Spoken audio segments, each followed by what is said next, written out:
Gamers. Today we're going to do the emergent urgent tier list. So this is going to be based on 1 versus 1 land maps. We've had 2 tournaments in a row, S tier tournaments, very close to one another, like within 1 month. Some things have definitely been updated a little bit. We've seen some civs perform really well in the tournament, some not so well, some were never picked, and some were picked quite a bit. If a civ is good on like hybrid or water maps, I am going to mention it, but I'm not going to rank it based off of that, okay? So that's how it goes. Now, I do want to say, no gold players were harmed in making this tier list, and this tier list is for you guys for entertainment purposes only, because what I put in this tier list does not impact your level of gameplay, okay? So I just want to clear that out. Any civ can be played all the way up to the top level. So Abbasid, D tier. It sucks. So the reason why it sucks is same as, you know, for the past year. I don't want to repeat myself over and over, but Pro Scouts is good, Castle Rush is good, 2TC not good, Abbasid is 2TC, 2TC not good, Abbasid sucks. That's it.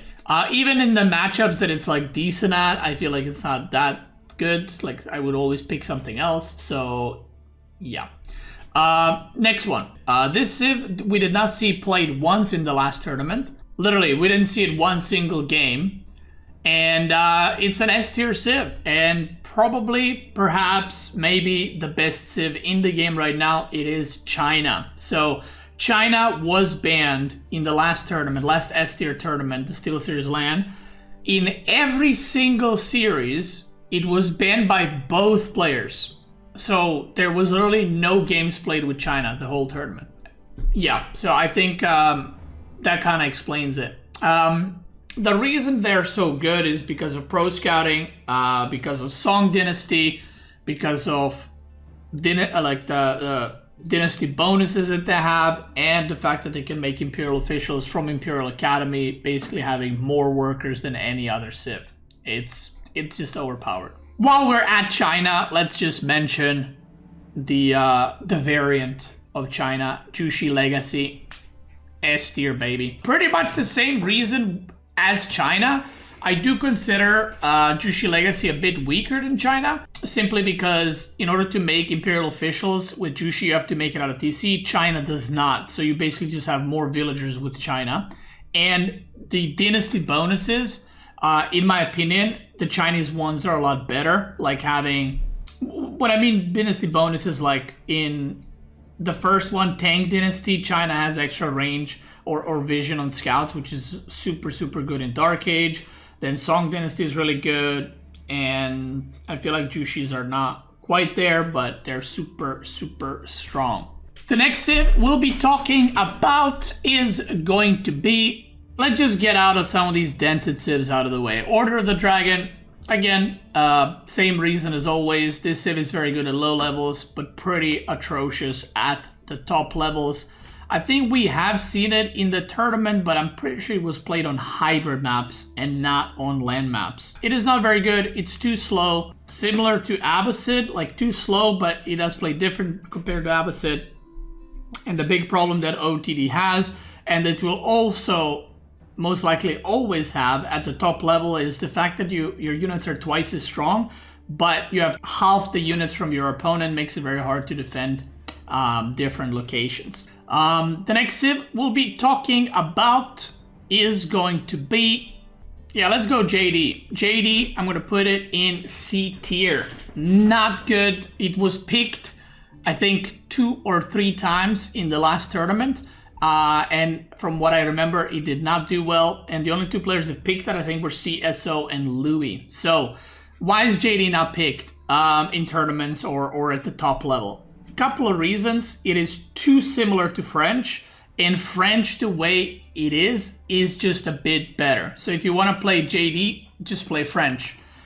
French has faster villager production, which scales really well. The longer the game goes, and JD just feels a little bit slower. Not to mention, you also lose a villager when you play JD, because whenever she transforms from a villager to a unit, you basically lose a villager. The only strength of JD is JD herself, but she is very easy to snipe and very hard to keep alive at the tippity top level because she just gets, you know, one shot super easily and then she gets no XP. So JD, not as bad as I would say Abba and OTD, but pretty bad.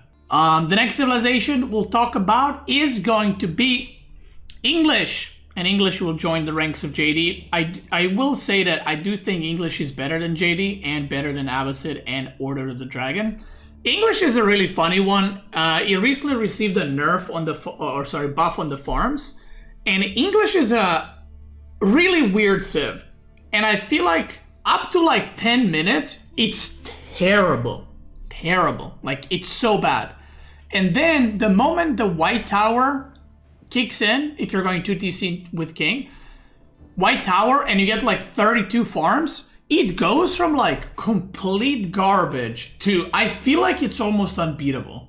I swear. With 32 farms, which is 4 sets of 8 farms, right? You just have unlimited food to produce.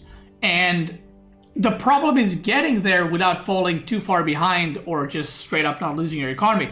But if you do manage to get to that point, you can just spam units forever. And it's like, you don't even need gold. You can just spam longbows or spearmen or horsemen. As long as you just keep making units, keep spending your resources, the opponent will eventually run out of food and then you just overwhelm them. But the problem at the top level with English is the early game, not so much later on in the game. Like the farms are super OP, but they're not OP before you have like, you know, 20, 25 plus of them. So yeah, I've had a game recently on the ladder where like I was struggling, and then the farming kicked in. I had a White Tower, and then I was just like, just permanently men-at-arms, spearmen, horsemen, just permanently coming out.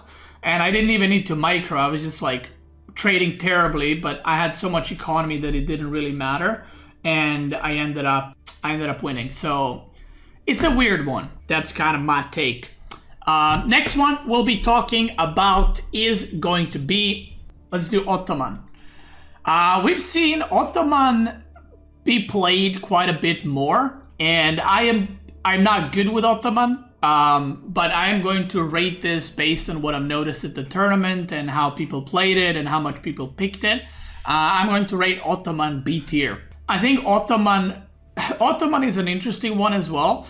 Ottoman units are the most broken units in the game, but getting to that point is kind of the struggle of Ottoman. Like, that's their weakness, and then if you get there, similar how English needs to get there with farming and economy, Ottoman needs to get to a certain position with military schools, and you know, and then you kind of just overwhelm your opponent, and Sipahi are like completely broken. So yeah. Now the problem is at the top level, when Ottoman plays against some of these other top civilizations, it's pretty hard because the top civilizations at the pro level are very tempo based, they're very fast, and Ottoman is simply not.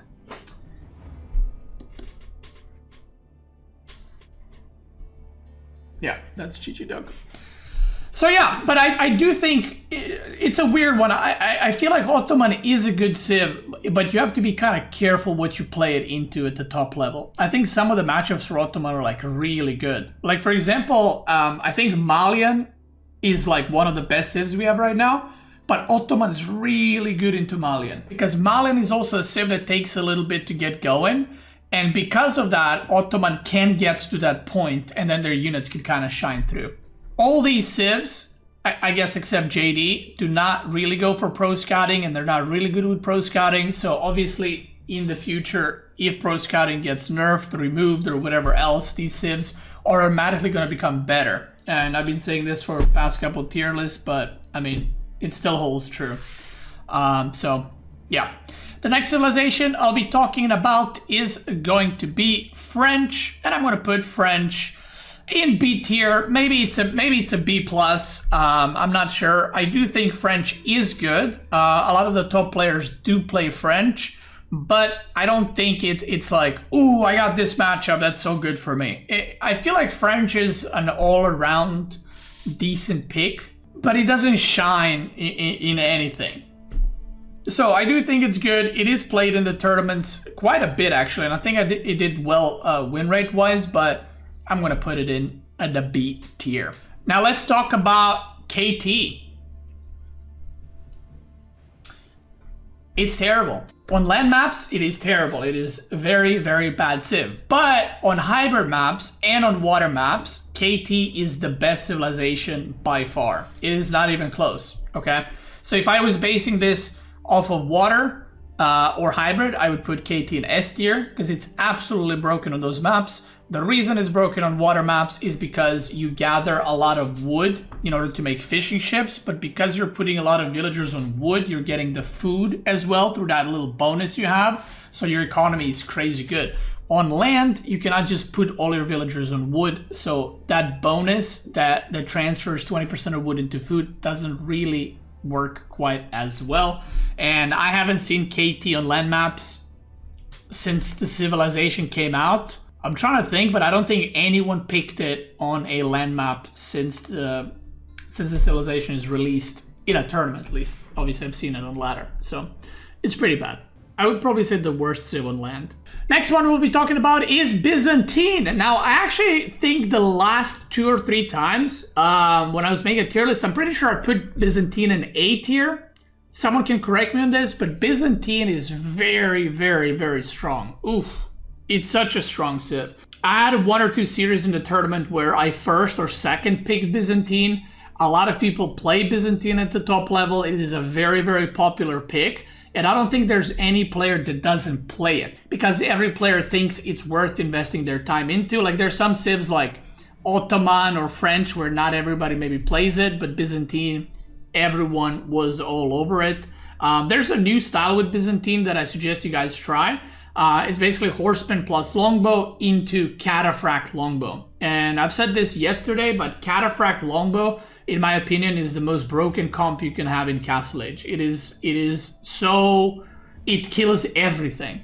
No matter what civ you're playing against, cataphract and longbows just kill everything.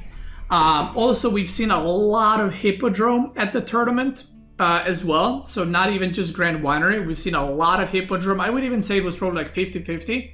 And hippodrome was doing really well. Let's talk about Mongol. I'm gonna give Mongol on land maps. I'm gonna give it a B tier. I mean, I'm gonna put them in order, I guess. I think Mongol is B tier. I cannot put it in C tier because it's not as bad as English and JD, but it is picked into some specific matchups. It's like broken against Byzantine. It's pretty good against some pro scouting civ because of Mangudai. Overall, it's not like a go-to pick for everyone or for anyone, and it was mostly used on hybrid and water maps. And I love playing Mongols. I think I went 3-0 or 4-0 with them in the tournament, actually farming KT, funnily enough, on hybrid maps. But on land maps, there are better picks, at least when you're doing like tournament drafts, but I don't think Mongol is that bad on land maps. Next, Rus. And oh boy, Rus, for those that don't know, I think ended the tournament 310 win rate. 310. It was first or second picked very often, and it started off with 0-6 and it ended on 310. Everyone was losing with it. Everyone. It was crazy. But I do want to say, I still think Rus is a good civ. I don't think it's a bad civ, but I have my doubts it being an S tier civ. So I'm going to put it into A tier. And yeah, Rus, I feel like I put it in S tier for a super long time, but it is A tier maybe. So I still think it's good, but not quite how good it used to be. Another civilization that underperformed in the tournament, kind of weird, but it underperformed, I feel like, very similar to Rus. I think it was maybe played a little bit less because it received a little bit more bans, was actually HRE. So I'm just going to put HRE in A tier as well. I think the 5% chapel nerf was not like game ending, but you know, it is a nerf. And the problem with these two is they kind of get beaten by these two. For that reason, because these civs are played on the same type of map, we've seen a lot of like Jushi doing well into these two or Byzantine doing well into these two. And in general, I feel like even though HRE is like very good because of the chapel and you can do pro scouting and you're getting so many resources, it's also funny, but you eat through the food so fast that if you get denied like a pro scout pack or something, you just run out of food super quick. And the problem is you're making trash units, which is like archers or horsemen or spearmen. So if you're playing against a civilization that has like Zuginu or knights or something, like French, if the game doesn't go well for you early on, you can run out of food super quick and just be kind of dead. But I still think it's obviously very good. I just don't think it's S tier. I'm going to have to make another tier here, add a row above. So another civ that has fallen from grace quite a bit, has been or was House of Lancaster. It has fallen off quite a bit. I think it actually did pretty bad in the tournament win rate wise. I think it had like 30% win rate. Someone can correct me on this. It was not picked first or second or third. It was picked like fourth or fifth in people's drafts. It had very low priority. I don't think it's terrible, right? But it is not what it used to be, basically. It is definitely not what it used to be. People, obviously, House of Lancaster received like 10 nerfs a couple of months ago. But at the same time, people learn how to play against manors. People learn how to play against fast castle strategies that were kind of dominating with House of Lancaster for a while. The biggest one is the fast imperial strategy doesn't really work anymore. You can make it happen. So if you guys don't know, there used to be a strategy where you go like 6 manors into fast imp. Why doesn't it work anymore? Well, people figured out, oh, if you're doing that, I just make a trebuchet and I just kill your manors. Or I just play on the game as is. And the problem is, when you go fast imperial with Lancaster and you make like the spearmen super value group, before you used to follow it up with like 5 archer rangers and then you go mass yeoman and you get incendiary arrows and it just kills everything. But yeoman got -1 damage in imperial. One of those nerfs was that, and it is very noticeable. Like they're very noticeably a lot worse. So that kind of fast imp greedy shit doesn't work as well. But again, doesn't mean it's a bad civ. It just, yeah. Next one is going to be, I'm gonna go with Malian. I think Malian's really good. I don't know if it's better than Rus or Hatchery or not, but Malian was picked quite a lot during the tournament. It was picked every series. It was played every series. But it was picked very early. I think this tournament, I saw Malian getting picked as a high priority the most out of any tournament. So a lot of people were playing it. I don't think it has any like super bad matchups where it's like an auto loss. So it's just good pick all around. I feel like it's kind of like French where it's a good pick all around. And it's actually pretty decent into like Jushi Legacy or even Byzantine. So maybe it's an S tier. I'm not sure. I'm going to put it here for now and I'll see. But yeah, Malian is just very good on land maps. We're back to cow booming. People don't do pro scouting anymore with Malian. So it's usually, if you're playing against pro scout civ, you go Donzo javelin thrower and then you just go cow boom. Or if you're playing against like Lancaster, you just go cow boom immediately. So yeah. The next civilization I'll be talking about is going to be this one. I'm honestly not sure where to put Ayyubid. I would put it into B or B+. I actually practiced Ayyubid quite a bit for the last tournament. I don't think I played it, which sometimes happens, right? Like there's so many civs and you don't know what your opponent's gonna pick. I do think Ayyubid is quite decent, but yeah. I'm going to put it in B tier. Fuck yeah, I'm going to put it in B tier. Ayyubid is very good in hybrid maps. Very good in hybrid maps, I think. On land maps, it is good, but I feel like some matchups are just really hard, and then some matchups are surprisingly good. If you guys are struggling with Rus, for example, Ayyubid is really good into Rus. Ayyubid is really good into Rus, it's really good into French, it's really good into Mongol. It has a lot of like matchups like that where it just excels in them, but then some of them feel very rough. Like I feel like Ayyubid versus Byzantine is really rough.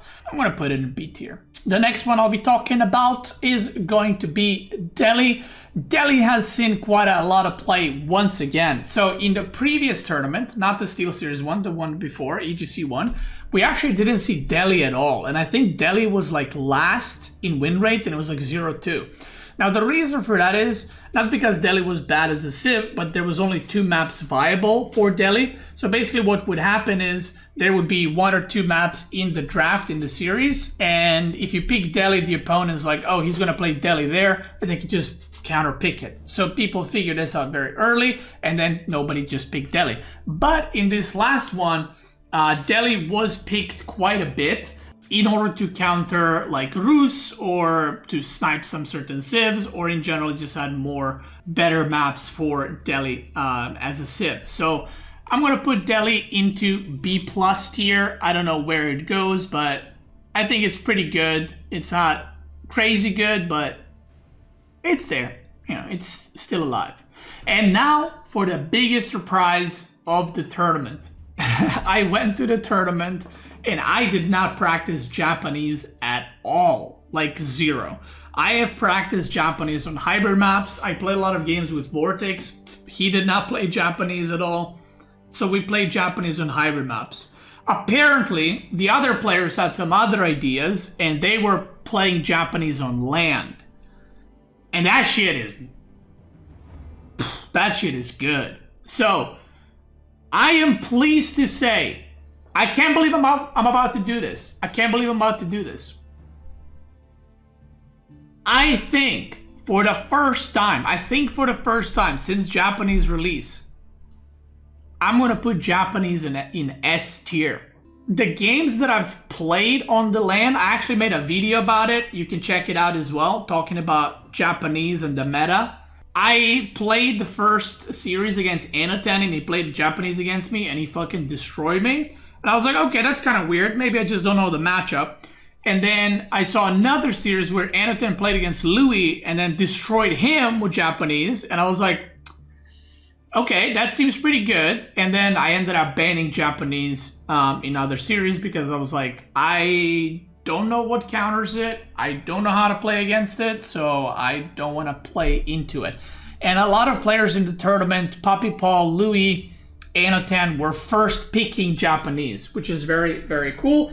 And this is something I was talking about for a while, and it's finally happening.